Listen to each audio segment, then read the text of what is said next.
Stern was noted for his ethnic, racial, and almost always controversial attacks and subject matter. Yesterday, WNBC, citing conceptual differences, that's a quote, canceled Stern's afternoon drive time radio broadcast. A little later in this broadcast, Howard Stern will be our guest in the studio to give us his side of the... At about this time every evening, in a segment we call The Heart of the Matter, we like to discuss a special topic. He's holding my hand, Carol.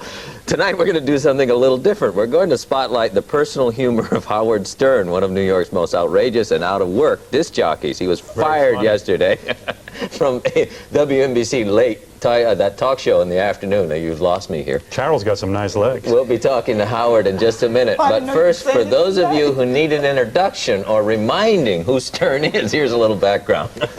He's the man whose jokes about sex and race and religion amused some, infuriated others, and sent his ratings soaring. No, I'm not Jewish. What are you? Protestant. Good. We're going to let you play because the Jews have been getting everything in this country, and now we're going to let the Protestants have their chance. Okay. He's the man who called the TV series Hill Street Blues, Hill Street Jews. He's the man who made jokes about AIDS and airplane crashes and sexual hang-ups. And for that, he was reputed to have been paid about $200,000 a year. WNBC seemed happy with its radio bad boy. But yesterday, the man listeners love to hate was fired. And so, tonight on The Heart of the Matter, we are going to ask Howard Stern, when do broadcasters go too far? Where does hilarity stop and vulgarity begin?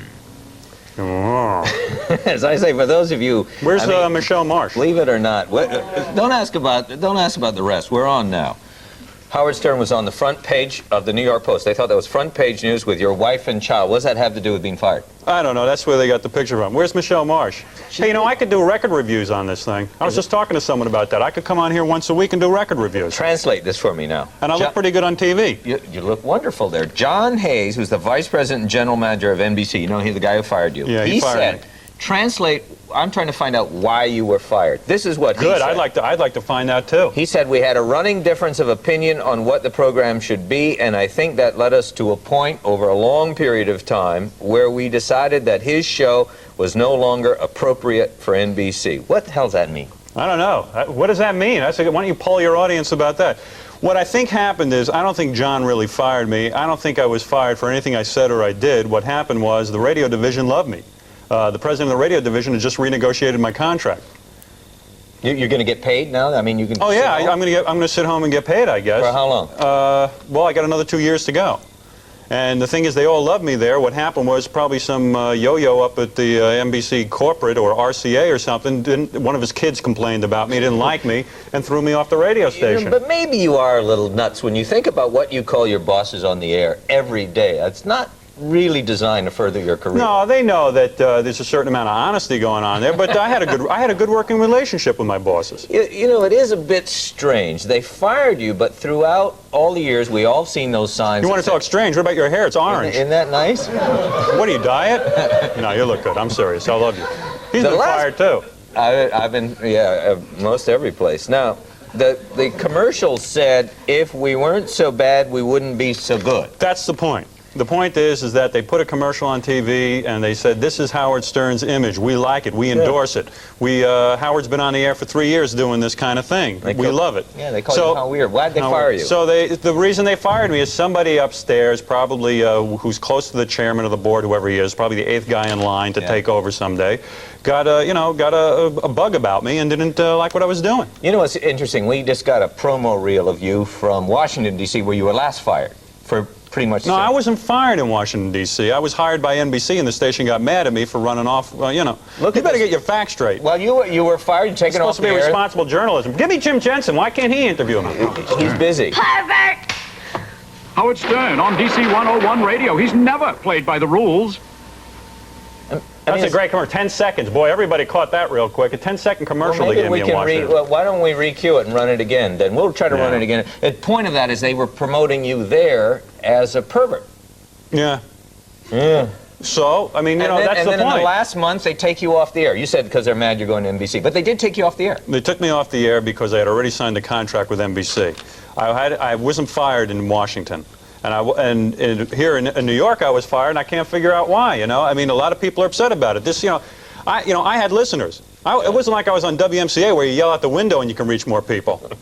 You know what I mean? Yeah, I know what you mean. I'm talking about I had a lot of people listening to me. I had a million plus listeners, and a lot of people are feeling robbed. They got nothing to listen to. Now, I want to get to your partner, Robin. Yeah, and I want to kiss you on the lips. Well, what's that have to do with it? All right, go ahead. What happened to her? Robin is fired also, and Robin and I are looking for work. Robin is one of the best broadcasters in the industry. You said last Friday that you were going to L.A. I might. Did you have an offer in L.A.? I've spoken to people who are of interest. I'll tell you the truth. Right now, I am looking for a job. I would love to hear from everyone. My agent is Don Buckwell. Please give me a job. I want to get back on the air in New York. I want to do my thing. And I want to look at Carol's legs some more. Where is Michelle Marsh, man? Why do you do that to Michelle? Do you know how much, that makes her real uncomfortable, you know? What makes her? Is that why she's not here today? That's Because I'm here? probably why she's not here. Oh, man, she's beautiful. I want to, I want to check it out. I want to see that fine legs. Let's get to the greater question now, Yeah. right? Yeah. What is the greater question? Where does broadcasting, where do you draw the line? You made jokes about... You see, I know where you're going with this. I'm sick of this All right, question. go I'm going on. to tell you why. Take it then. Because there are literally in New York millions of people who love me. I have huge ratings. Everybody's sitting and analyzing, gee, how far can you go? How can this is entertainment. There's a huge audience for what I do. Wait, making jokes about AIDS is entertainment? We didn't make jokes about AIDS. We're raising money for AIDS. Well, I don't know. The point is, we comment on AIDS. We say what's on people's minds. I said I'm afraid to sit on a toilet seat because I might get AIDS. Is that so terrible to say? Making jokes about Jewish girls and sex? That's funny. Well, hey. There's a million topics out there. Every comedian, I know what you're trying to say, and I'm not going to defend or... Hill Street Jews? It was a hilarious sketch. I heard from rabbis who liked it. The point is, we're not sitting there to debate whether or not my kind of radio is good. The reason I'm here is to say, hey, there's a lot of people who like what I do. I'm a damn good entertainer. And what happened to me, I want people to know, is not a result of a business. Number one, I was billing more for the station than ever billed in the afternoons. They were getting as upwards of $850 a minute on my show. That's unheard of in afternoon radio. So as far as you know, there wasn't a last straw. There was no last straw. What happened is someone got a bug. What happened? You came to work? Isn't that crazy? A million people like me, some guy gets a bug, and then I'm out, and no explanation given. I'm not bitter, and I'm not mad at anyone. The people you certainly sound bitter and mad now. No, I'm just upset that I'm not doing my show, which is what I like to do. Mm-hmm. I devoted a lot of time to it. I didn't take any outside work while I was doing it because I wanted that thing to be successful. You feel then that you really were, that there was no grounds to fire you, and that this was totally...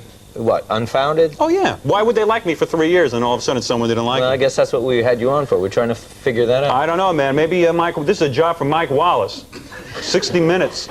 This is Watergate, man. It's Watergate all over again. Well, let me see. You asked for Michelle and Jensen and Wallace, so you don't want to talk to me anymore. So maybe, do you have any last statement you want to make? Well, I just want to say to people, I do want to work in New York. I like working in New York. I can't figure out what happened. And if anybody's got a job for me, I'll take it. Carol, let's leave on that. Well, if you know anybody, should we have them call? I don't think I know the right people. But, And where's Michelle? I want her. We're calling Michelle right She is really We'll nice, get Michelle for you by the phone. It would be interesting to have a rebuttal with some of the people that you've talked Yeah, about. it's true. Okay. Let's do that. So you can have a show then. When you get a show, Well, from call us. one We'll have you wild back. scene Yeah, I'm to looking for that another, show. the pennant race.